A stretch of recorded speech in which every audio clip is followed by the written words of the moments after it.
Tak nak orang. Weh, kau boleh dulu nak satu pen, nak satu pen. Nenek.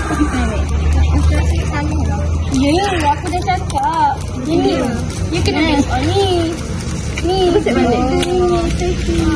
Alah korang ni. Kau perasan tak Ain kapan ni? Itulah aku pun perasan juga. Cik kau pun sekali. Kenal aku nampak dia masam-masam tu. Kita nak cakap tak dengan kawan kita? Kita kena cakap tu. Kan? Kita nampak ni. Mana Ain? Dari tadi tak nampak je. Ya Allah. Mana Ain? Lah, kau pun tak tahu ke? Kenapa? Aku ni Ain ni dah lama dah aim dia Wi. Aim kenapa? Dia nampak lain mas. Kau ingat tak? Minggu lepas kita ada group discussion. Ya? Dia nampak lain Wi. Dia tak tengok pun kita berbincang tu. Dia macam penuh je. Aku rasa dia ada masalah. Aku rasa dia diam je. Aku memang rasa tau nak cakap dengan korang. So, kita nak tanya dia kan macam mana ni? Kita tanya langsung. Kesian kawan dia. Pergi jumpa dia. Boleh tanya lah. Nanti kita tanya dia. Okay, jom. Tapi kita cari dia dulu. Okay, kita jom. Kadang, diam tu bukan malas, tapi minta tolong tanpa suara.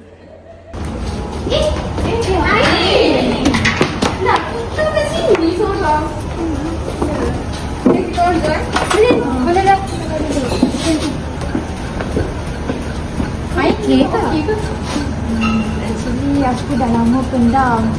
Tapi itulah aku malu dengan korang. Korang result untuk SEM 2 ni semua better daripada aku. Pointer aku pun turun.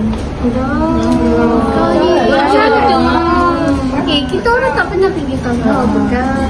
Yelah, tambah lagi dengan aku buat part time, tak ada masa nak study. Korang belajar 24 jam je. Janganlah. Tak nak apa-apa. Kau cakap je kita orang. Ada apa-apa masalah kongsi je. Cakap je. Kita semua boleh jadi tempat dia berpaut. Kadang, selamatkan orang cuma dengan telinga dan masa.